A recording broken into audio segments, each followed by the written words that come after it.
What's on, ladies and gentlemen? My name's Ross, I like games, and today there is one colour left to look at in our quest to look at every new Digimon card.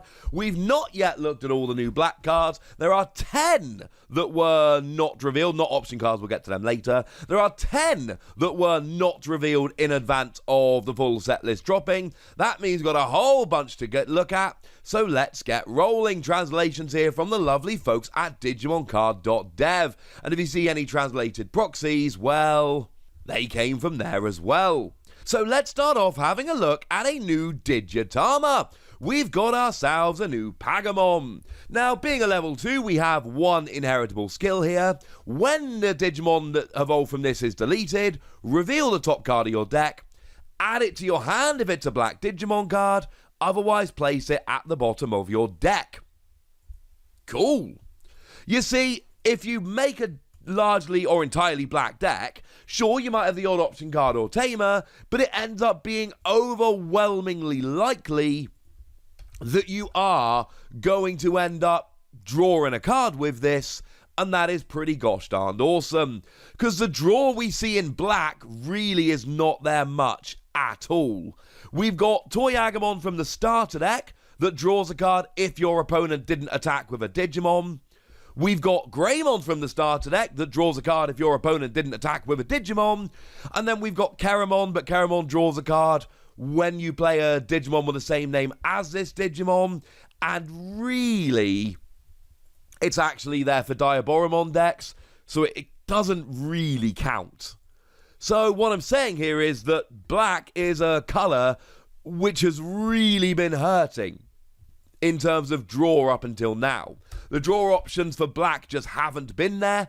Now they are there, ladies and gentlemen, and this is a wonderful, wonderful thing. If you want to draw cards with a black deck, this is absolutely the one to go for. There aren't any better options, so this is one I am very excited about indeed. Moving on to level 3s, we've got ourselves Junkmon here. 3 cost to play normally, 0 cost to Digivolve, 2000 power. All extremely standard when we're talking about level 3s with skills. And it's got an inheritable skill whereby on deletion, you gain 1 memory. And of course, if we combine that with the Pagumon we just looked at, you get deleted, you draw a card and gain a memory. Clearly, this is a very good thing. And again, gaining memory is not something that black decks tend to do very well here and there. We got Kakinmon as an alternative Digitamer that will gain you memory when attacking, but only when you've gotten all the way up to a level 7. Now, if you are all the way up to a level 7, yay! But you've got to get up to a level 7 in order to actually do that, which is, shall we say, not ideal. The only other one we've really got is Chrysalismon, but again, that's when you play a Digimon with the same name as this Digimon, and let's face it, that is clearly meant to be in a Diaboromon. You can play it in a non-Diaboromon deck, but it's not going to work quite as well. It's for all those decks playing Diaboromon tokens. So you know what? In the same way that Pagumon gives us options for drawing cards that we don't really have with other black Digimon, Junkmon gives us options for gaining memory that we don't really have for other black Digimon, so you know what? Count me in, ladies and gentlemen. Count me in. Now, there is a new Toyagamon.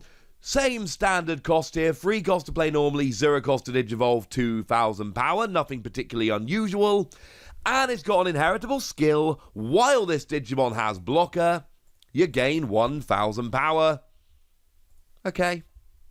Fine. It's not terribly exciting, if I'm honest with you. But if we compare it to other black level 3s, the only one we've got is the promo Keramon, which will always give you an extra 1000 power on your opponent's turn, which is not the same. So, yeah. If you want a little bit of a power boost, this is a level 3 that will give you that little bit of a power boost. And I don't think it's a stunning, wonderful, amazing, phenomenal, game-breaking card.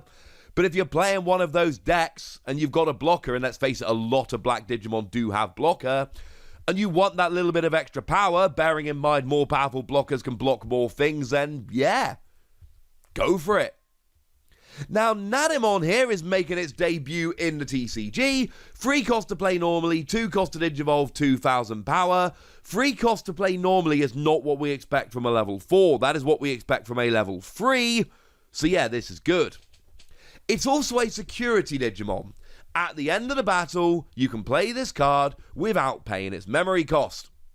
And when we looked at the first security Digimon, I was, well, to quote Shania Twain, that didn't impress me much. Because they weren't good.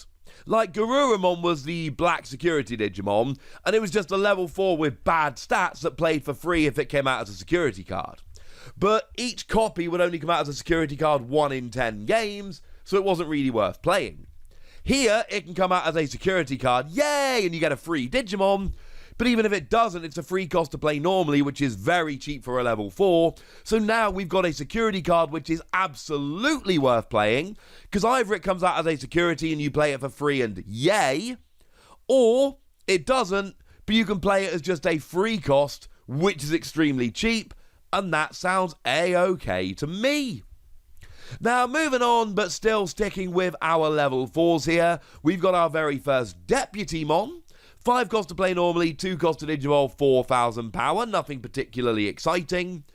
And when you play it, you reveal the top 4 cards of your deck, add 1 Digimon with 3 Musketeers in its type, and or 1 option card with a memory cost of 7 from among them to your hand. This is good if you're playing a 3 Musketeer deck, because of course 3 Musketeers, I mean, firstly, they are 3 Musketeers, and secondly, they've all got ways, there are 3 of them, shockingly, they've all got ways that will allow you to play a 7-cost option card without paying. The problem is, Gigadramon is the worst of them. You've got to find the level 7 option card in the top 5 cards of your deck, which is far from a given. And if I'm building a 3 Musketeer deck, I'm probably not building it around Gigadramon. So I'm probably not building it as a black deck. And if I'm not building it as a black deck, how excited am I really going to be about this? And the answer is, I might not be very excited about this. And as far as I'm concerned, that's a little bit of a problem. If you are playing a 3 Musketeers deck and you are going Gigadramon and black and all of that, then yes. Absolutely yes. But I warn you, ladies and gentlemen, that is not something which you're really going to do all of the time, and that could end up being a little bit of a problem. But there is a second skill coming in here as well, so good on your Deputymon. What we've got here is, on your turn, this Digimon can evolve into a Digimon card with 3 Musketeers in its type from your hand for a memory cost of 6, ignoring its Digivolution requirements. Yeah, that changes everything. Because you see, when it says ignoring its Digivolution requirements, it means ignore that you should only be able to evolve into Gigadramon. Sure, you've got to pay 6, that is expensive, but it doesn't matter what you Digivolve it into. So now, and as far as I'm concerned, the very best of the 3 Musketeers is Volcanomon, and I don't think that's a particularly aggravating opinion. Really does seem like the best.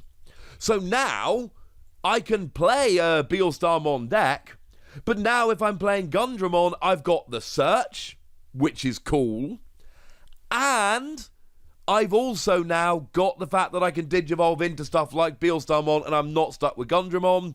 Yeah. The first skill was fun but disappointing, but the second skill basically makes it so if you are playing a 3 Musketeers deck, I think Deputymon is something you have to think very long and hard about, and then it probably just goes into your deck. Gigadramon here is coming around. 6 cost to play normally, 7000 power all standard. 3 cost to Digivolve is standard, but you can Digivolve from either black or red here. So you can now flick between black and red. And it's got that usual skill, this Digimon is also treated as red, so this bridges the gap, so to speak. Now, we did actually see this with Megadramon, just, I want to say a couple days ago, it depends on the upload schedule. But we saw this with Megadramon, who can Digivolve from red or black, and is also counted as a Black Digimon. So these two Digimon together basically let you really straddle the line between black and red decks, and that opens up a lot of deck building options and is extremely cool. And then we've got an inheritable skill. On your opponent's turn, this Digimon gains 2,000 power. So like I was saying with things like Keramon here, you're gaining extra power on your opponent's turn. Obviously very good for beefing up your blockers, but also just making sure that if your Digimon is resting, your opponent is not going to have the power to actually take it out. So you're letting me bridge the gaps between black and red decks, you're making my Digimon more powerful and harder to take out.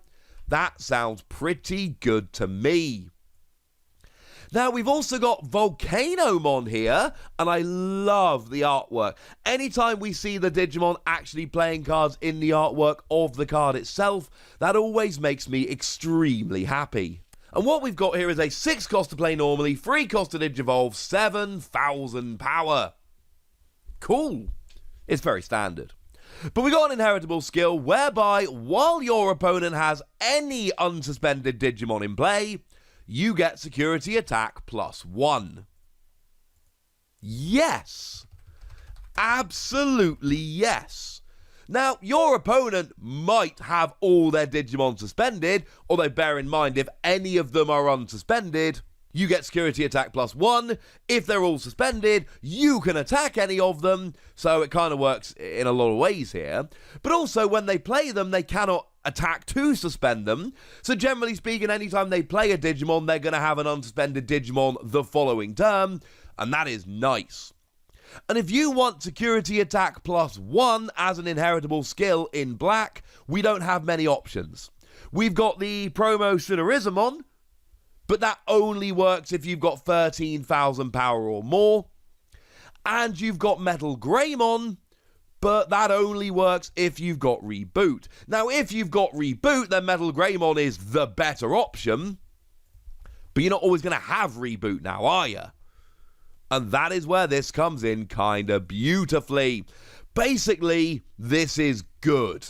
This is very, very good. It's not always going to work, but I rather suspect it'll work more often than it doesn't. And it means that you're getting the extra security attack in a way that black just sometimes really struggles. If you're playing red, you've got that War Greymon that just gives you security attack +1, and there's no problems. Red aren't hurting for extra security attack. Things are very easy. Black, not quite the same. And this ends up probably being the best option for an awful lot of black decks to get that extra security attack.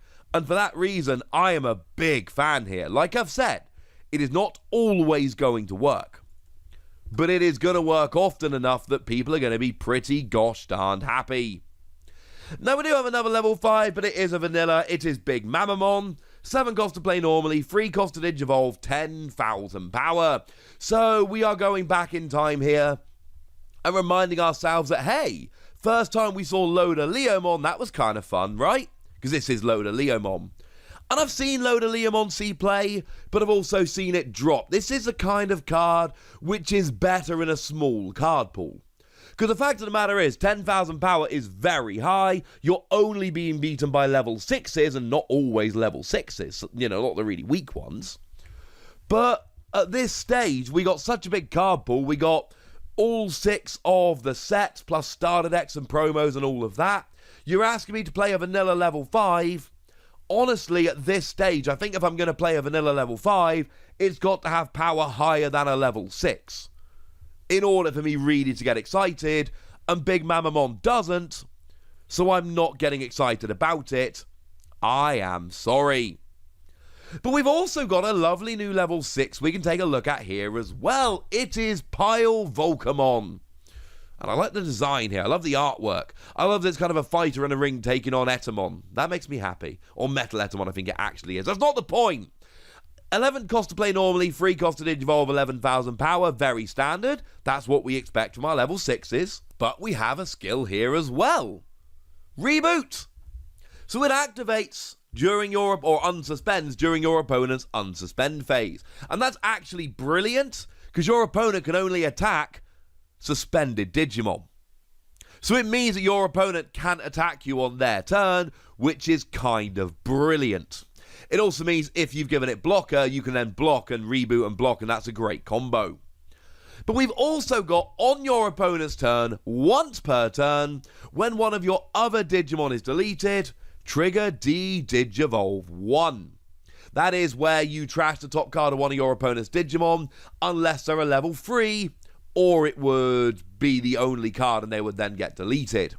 And this is brilliant. Absolutely brilliant. I adore this. Because basically, if you put those two skills together, your opponent can't take you out on their turn. They can't attack you. But every time they delete one of your Digimon, well, okay, the first time, but every time the first time during their turn, they delete a Digimon, you get to take out the top card of one of their Digimon. And it's your choice. So if they've got a level 7, if they delete any Digimon, you get to get rid of a level 7 and leave them as a level 6. Which means they've kind of got to attack with a level 7 first, so it's not a waste. But because you've got reboot, you know what they would generally want to do is go, right, well, I'm just going to attack and take them out. This is a super annoying Digimon. That is my priority. I am getting rid of that Digimon. Except they can't just get rid of that Digimon because they can't attack you because you're never really going to be suspended. And that's kind of my point here, ladies and gentlemen. I absolutely love it. This is one I think we should get really excited about. I can even see this as like a 1 or 2 of in black decks, because having D-Digivolve 1 essentially once during your opponent's turn every time is amazing. And remember, your opponent might be like, ha ha ha, I'm not going to attack you, I'm going to attack the stack, I'm going to avoid your D-Digivolve 1, but black decks have like a billion blockers. So what you can basically do is play a level 3 blocker, the Pagumon for instance, and then your opponent attacks, you block with Pagumon, Pagumon gets deleted, and then you D-Digivolve. This is such a fun card. I hope I am really showing you quite how excited I am about this card. The fact that you can basically, I mean, let's say your opponent's got a level 7 Digimon, right? If they don't attack with your level 7, then as soon as the Digimon gets deleted, you trash the level 7 and leave them as a level 6. So they do attack with the level 7, but you block it with your level 3 Pagumon, and then trash the level 7 on top of them anyway and leave them as a level 6. This, for me, is a 5 Wassy card. I love this. And I don't know if you'll build a deck around it, but you're going to be playing a bunch of blockers in a black deck anyway. So why not just have this just to mess with your opponent if you can get it out? I love it. And then finishing off, we've got a new tamer coming in here as well. It is the pair of Izzy Azumi and Joe Kiddo. Again, grown up because the tamers in this set are all grown up. 4 cost to play tamer, and at the start of your turn, if your opponent's got 2 or more Digimon in play, you gain 2 memory. Now, we've seen a lot of tamers that gain 2 memory lately, but I like this skill because basically if your opponent doesn't have 2 Digimon in play, the game isn't going great and you're feeling pretty good. They can't be attacking your stack lows and rushing to win because they don't have enough Digimon to actually do that. And if they do have 2 Digimon in play, wonderful, wonderful news, you get to gain 2 memory. So this is going to pay for itself very quickly. But during your opponent's turn, when one of your black Digimon is deleted, you may suspend it to draw a card. And again, drawing a card every turn is pretty gosh darn good, but remember in black you're going to have a lot of blockers. So you can pretty much, not all the time, but most of the time, if you're playing a black deck based around blockers, as many of them are, you are going to have the option to go, oh, my opponent's attacking, I'll block it with a weak Digimon, oh, I've been deleted, wait a second, now I draw a card. So if you're gaining me 2 memory and a card pretty much every turn, this to me puts it in the real top tier of tamers. Obviously, the security says you can play it without paying for it, that's pretty standard. And honestly here, I am kind of in love, ladies and gentlemen. I am kind of in love. But I want to know what you think. So let me know in the comment section, would ya? Go nuts! Be nice! And then make sure you like this video, subscribe to this channel, follow me on Twitter at @TheWassy. That's where we talk Digimon and a whole bunch of other card games. And please do consider checking out patreon.com/PTCG Radio, where you can support the channel, get some bonus podcasts and all kinds of fun things. But by far the most important thing, as always, look after yourselves till next time, would ya? Thank you very much for watching. My name's Ross, and you've been watching Wassy Plays.